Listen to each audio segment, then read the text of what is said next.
All right, well, we're at the end here. This is a 3-month project to get this rear torsion housing in with my own arms that I built and tie it all into the chassis. And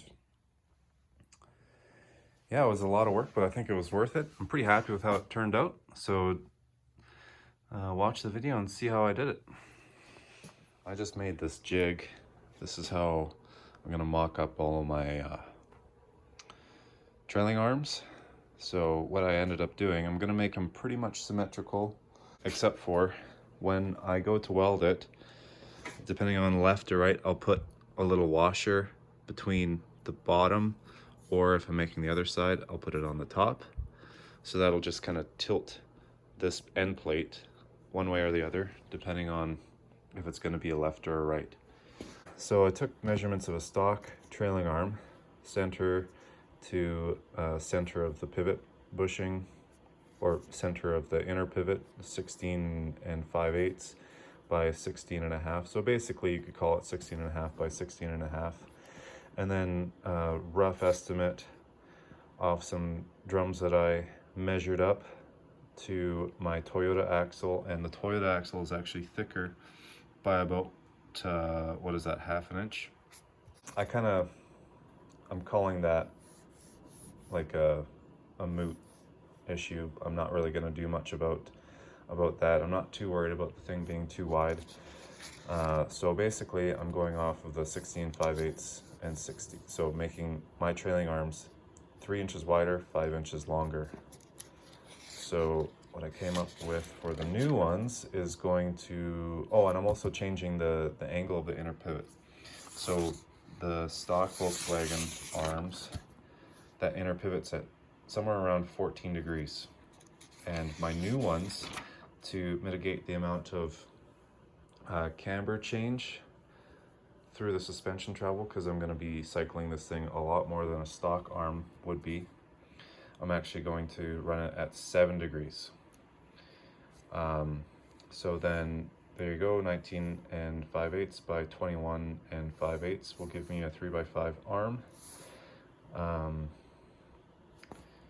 I've changed this setup.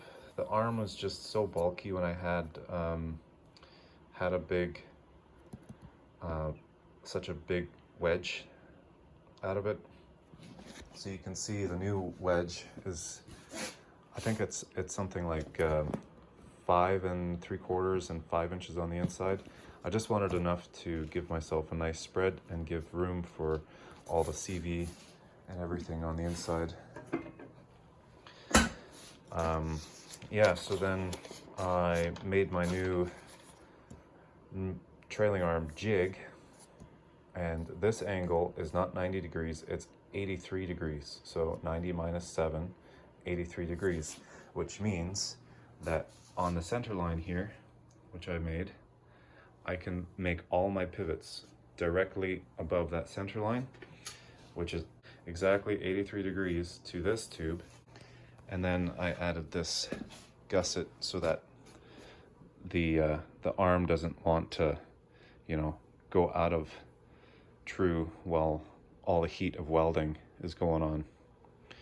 So yeah, it's just some, like, call it 120 wall square 2x2 tubing of how I'm going to build my actual trailing arms. So this is, I just did this today. I'm ready to cut it out of, I'm just going to make it out of mild steel.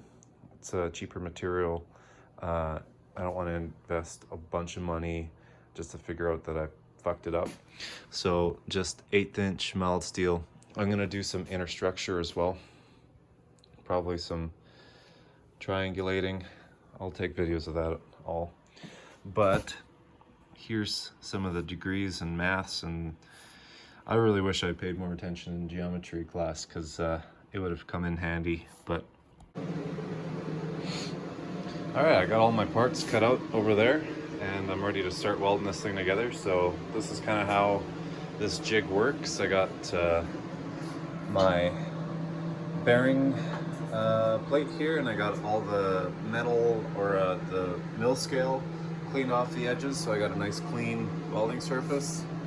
And I actually put a washer on the inside, whether it's going to be the left or the right, from either tilt it this way or tilt it that way, just to get 1 degree of camber, so that at ride height the tires got 0 camber.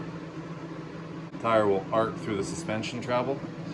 And then I just got this is 2-inch quarter wall DOM, so it's got a 1.5-inch inside diameter, which works with the stock Volkswagen polyurethane bushings, so you can use a stock Volkswagen bushing on this trailing arm. So yeah, you're just gonna start placing my parts in place, tacking it up, and yeah, I'll show you each part that goes on. So here we go. All right, as per usual, I kind of got ahead of myself. Last I showed you, I just had my bearing cap, the pivot, inner pivot block, I guess I'll call that a block, and none of the other bits. So these are all parts I had cut out. If anybody's interested, I could probably send you pictures of my measurements and stuff like that, but I won't get into any of that. It was just a lot of geometry to figure out how I was going to, what angles I was going to set this up at, and how that was all going to translate and come into the same spot at the end. But this is kind of what I came up with. You can see I've got some inner structure going on here, so all that is solid. It should help keep the flex in. I've got some stitching going on the insides, you can see that all the way down, and some extra support for that inner pivot, because it's going to be a lot of force on this this joint right here. So I've got that solid welded on the inside, and an extra piece that will help dissipate the loads into both upper and lower plates. And then yeah, so I stitched the bottom one. I know I'm not going to be able to do it on the top. Where did I put that other one? I found it. Here it is. So there's the top plate. This thing is still smoking hot. Whew. But I know I won't be able to weld on the inside on this top plate, but I figure if I can do it on the inside, it's something, help a little bit. If I was going to do this again, I'd design my joints differently. I wasn't thinking about it, obviously. But I designed it so that, man, this thing is freaking hot, so that the joint is flush to the end. But if I was going to do it again, I'd make this top plate so that it's kind of like an open end, and you got a nice spot for your fillet weld there. But next step is going to be kind of figuring out on the inside and mapping out these braces, drilling a couple holes, cutting slots in everything, so that I can come in here and weld and grab that inner plate and weld it to the outer plate here, so that it gives it more structure. And I'll do that on all 3 of those. All right, here's the next step that we got. So I got the top bit, some slots cut out. You can see the inner structure. Oh, this one's not quite. They're pretty crudely cut out. I just drilled some holes and then used my angle grinder. This one was hard because the disc was too big, so I had to get in there with a screwdriver and pry and kind of clean it up, but there they are. All right, well, this doesn't look like much, but this is the start of my my torsion housing, although it's not going to have any torsion bars or anything in it. But you can see that this isn't square, the end. I actually cut those at a 7-degree angle. And so what I'll do now is So I just put it on a horizontal bandsaw and cut cut the tube in half at 7 degrees. And what I'll do is I'll flip them around so you can see it'll end up like that. And this angle is going to be 14 degrees. All right, check it out. This is what I came up with. Just a piece of 5-inch flat bar that I'm using to you know, build my front wheel bearing mounts for the spindles here. I just laid that across and then threw some rotors on it just to give it some weight so it doesn't really want to move around. And then I did a couple of, yeah, that one's got a little glooby off of it, but we'll grind that off. I'm gonna pull that off and check my angles and level, make sure everything's still happy. And then I'll finish weld the top and then clean it up and weld the bottom. I always say it, but I jumped ahead again. This is the same tube that I was welding up on the floor there with that 14-degree angle. So 7 degrees each side. Then I made up these tabs, really simple, just 2-inch flat bar, quarter inch thick, and used a hole saw, cut out the 2-inch radius on that side to go against the tube, and then welded them all together and drilled a hole 3/4 of an inch. No, this one's 7/8. Sorry, 7/8 through, so they're all the same distance from the tube. And then made my center line and put a center line on this. You can see that, and got them all on the same plane, so that let's see, you know. Oh, I do have to change one. One of them is not in the right spot, but you can see that they're pretty freaking close for, that's the one I gotta change right there. But get them all level. Same thing for the outside, just a 3/4 inch hole instead of the 7/8. And then I cut this off. The pan's upside down, obviously. Cut it off and then figured all this out and got my stringers welded in place. And then positioned the back bar, welded that in place, and then boxed in from the pan forward. So all of that is all tied in, and then I'll finalize my pockets, my spacing and all this, and make sure everything's where I want it to be. Then I'll come in here and box this all in and triangulate it. Same thing on the outside. I gotta put my outer mount, and then I think I'll be putting a tube straight through the heater channel on that poor little beautiful California car. It's kind of a shame, but that's where we're at. And I got my trailing arms kind of figured out here. It's looking just fine. Don't worry about. But yeah, so there's a 3x5 welded up in that jig I made, and the other one, and just some 1.25 inch. It's an 1.25 inch square bung, and then 1.25 inch, like little over quarter wall tubing, or not quarter wall, little under quarter, so like 3/16 or something tubing. And I'm just gonna get it all kind of set up, and then I'll end up gusseting this all in to give it a little bit more weld surface area, right? So it doesn't end up tearing off the trailing arm here. Got my Toyota bolt pattern welded in there or cut in there. So yeah, that's where we're at on the rear suspension. Pretty exciting. At least I'm excited about it.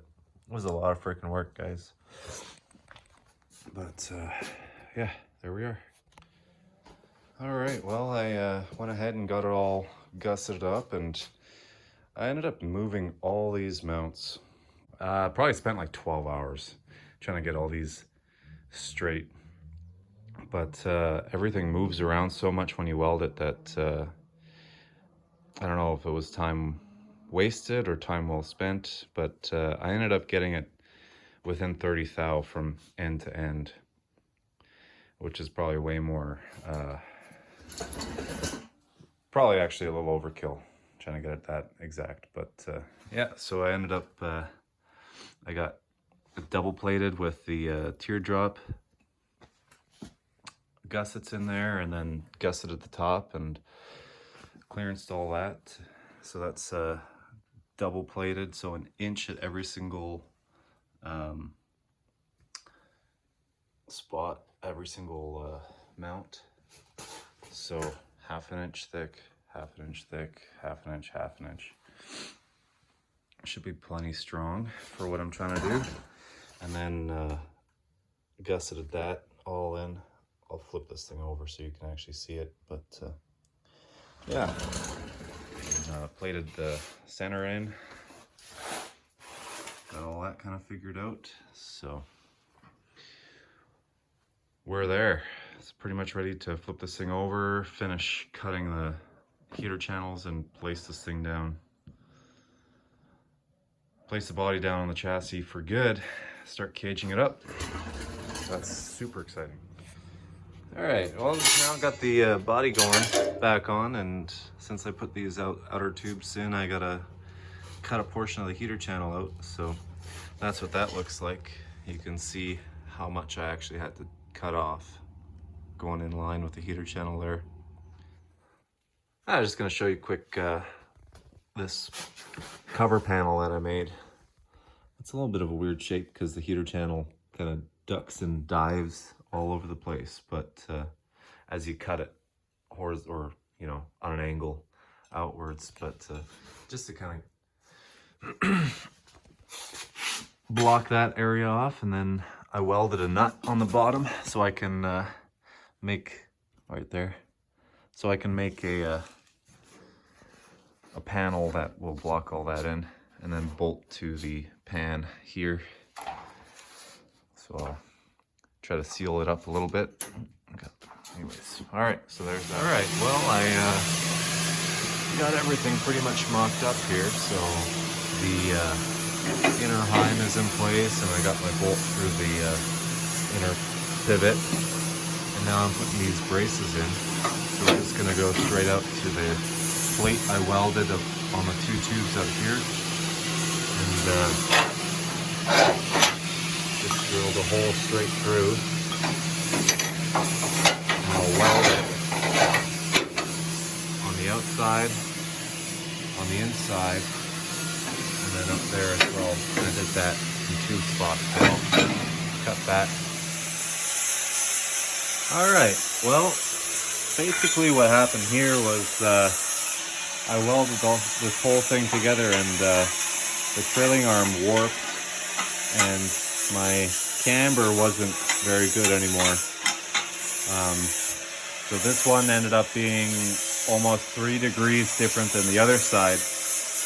And so if I was going to do this again, I'd probably put more structure across to keep this thing from trying to kind of shrink in like that. So I'd do some more structure there for sure. But it wasn't that big of a deal. What I ended up doing was cutting this out, and now I can weld this chunk. So now I can weld that chunk back in. All right, I'll just slip this thing on now. So these aren't actually the bolts that I'm going to use. I'm going to get the proper shoulder length, and then I'll cut the bolts down to size. But here we go.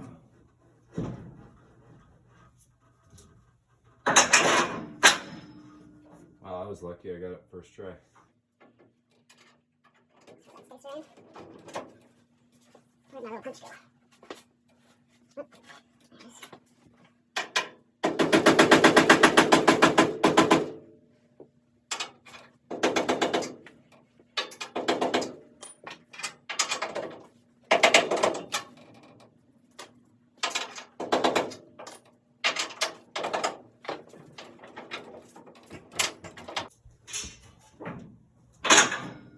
There it goes. Just have to look at it. So when I welded these in, it got a little tight on this side, so I think it kind of shrunk a little that way. Not enough that I'm going to worry about it.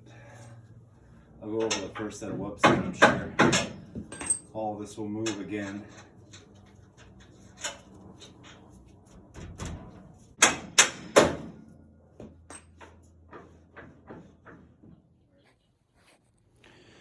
All right, so I got both trailing arms on now, and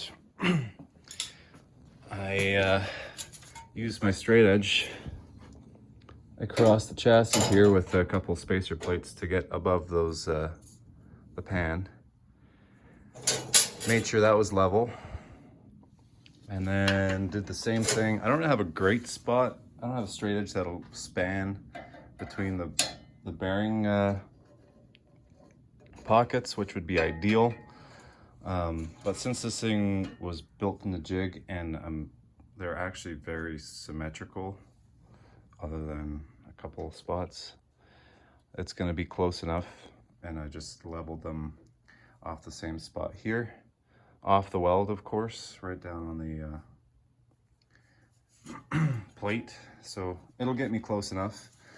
So I did that and then made sure that was level as well. So now theoretically the chassis is level, the arms are at the same spot, and that's level. And now I can come in with my angle finder, make sure that my my bearing, my camber is the same, both ends. And then once I figure out, so this is the one I figured was pretty good. I think it was like 89 degrees where I wanted it to be at right height. And this one was like 87 or 86. It was a bit off. So I'll just make sure, and I just tacked the bottom of it so it locked it in somewhat. I mean, it'll probably move a little bit, but I'll put it back in the jig after. So I'm trying to lock it in this way and just be able to adjust the camber. So I'll do that here, and then I'll make a couple more tacks. And then I'll probably get a string line out and check my alignment and make sure that isn't too towed in, or both of them are facing one way or the other, or whatever. And I'll finish weld that, and then that's it, man. Trailing arms are done, and I can move to the front suspension, which is going to be a whole other story. But I'll come back when this is finished up. All right, now this video might be getting a little long. That's okay. It's a lot of information, I guess. Not that I know what I'm doing. I'm just, you know, struggling through it. But you can see I got my string lines here. I just vice gripped it to the back plate and just got it to the point where it was just touching the front all the way forward to this point. Got this string centered on the chassis, and then since my engine's here, I got another one sitting a little further in. So I was measuring around here. And this one is lower, but they're all parallel to the ground. And then each side is the same, 12.5 inches from the ground. Just because that's where the arms are sitting right now. And I just set one up and did the other the exact same. So what we got going on here is it is over that, whatever, 90 inches. It's towed out 3/8 of an inch. So barely towed out. And actually what I want is towed in.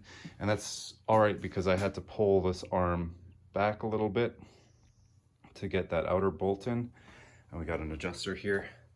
So all I got to do is adjust that in. But for right now, since I got it all set up, I'm gonna continue welding up this arm and make sure that nothing moves there since it's all set up right now.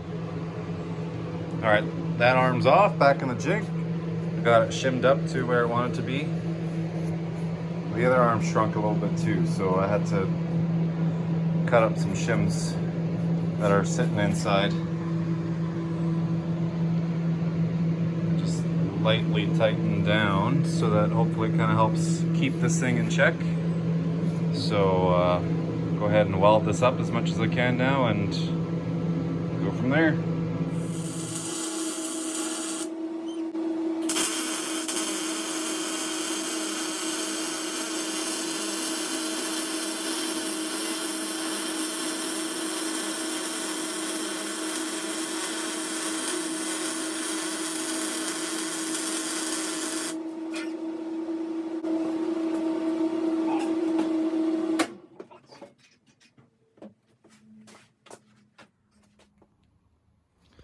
All right, so I got this arm back on, drew my string out and adjusted this heim joint in a little bit more. I still have more adjustment, but we went from all the way up there. So obviously it's going to be only like a 16th down here, but it's about 3/4 of an inch towed in now. So that tells me that I can adjust that arm. No problem. Holy crap, that's a big bee. No problem to get within my what I want, which is probably 1/8 of an inch toe in or so, or maybe a little bit less. So that's awesome, and I got all my braces all fixed. Everything is easy to install still. I dressed all my welds up on the outside just to make it a little more slick looking. Got everything welded up inside and out. So there we go. These trailing arms are done. Rear torsion housing is done. Mounts are done. I'm feeling good about this. But I think I'll end that video here. And man, we're about to move on to something else. Something after 3 months, man. So feeling good about it.